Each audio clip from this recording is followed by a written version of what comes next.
નમસ્કાર દર્શક મિત્રો, હિંમતનગર ખાતે 11/11/2025ના રોજ કળશ પાર્ટી પ્લોટમાં સાબરકાંઠા જિલ્લા દ્વારા ભવ્ય અભિવાદન સમારોહ કાર્યક્રમ રાખવામાં આવેલ અને રેલીનું પણ આયોજન કરવામાં આવેલ.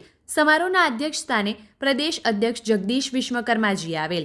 તેમને સંતો મહંતોના આશીર્વાદ મેળવ્યા અને વિશ્વકર્માજીનું સન્માન કરાયું હતું. અને આ રેલી મોતીપુરાથી સાબર સોસાયટી થઈને કળશ પાર્ટી પ્લોટમાં આવેલ અને આ વર્ષે પ્રદેશ મહામંત્રી રજનીભાઈ પટેલ, કેબિનેટ મંત્રી પ્રદ્યુમનભાઈ વાજા, પ્રદેશ ઉપાધ્યક્ષ કૌશલ્યા કુંવરબા, રાજ્યસભાના સાંસદ રમીલાબેન બારા, સાબરકાંઠા જિલ્લાના સાંસદ શોભનાબેન બારૈયા, ધારાસભ્ય વીડી ઝાલા, જિલ્લા પ્રમુખ કનુભાઈ પટેલ તેમજ જિલ્લા હોદ્દેદારો, સામાજિક આગેવાનો, ધારાસભ્યો અને મોટી સંખ્યામાં સંતો મહંતો, કાર્યકર્તાઓ કાર્યક્રમમાં હાજર રહ્યા હતા.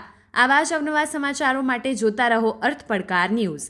સંવાદદાતા સતીશ સોની, હિંમતનગર. જોતા રહો અર્થ પડકાર ન્યૂઝ અને અમારી ચેનલને લાઇક, શેર ને સબસ્ક્રાઇબ કરવાનું ભૂલશો નહીં.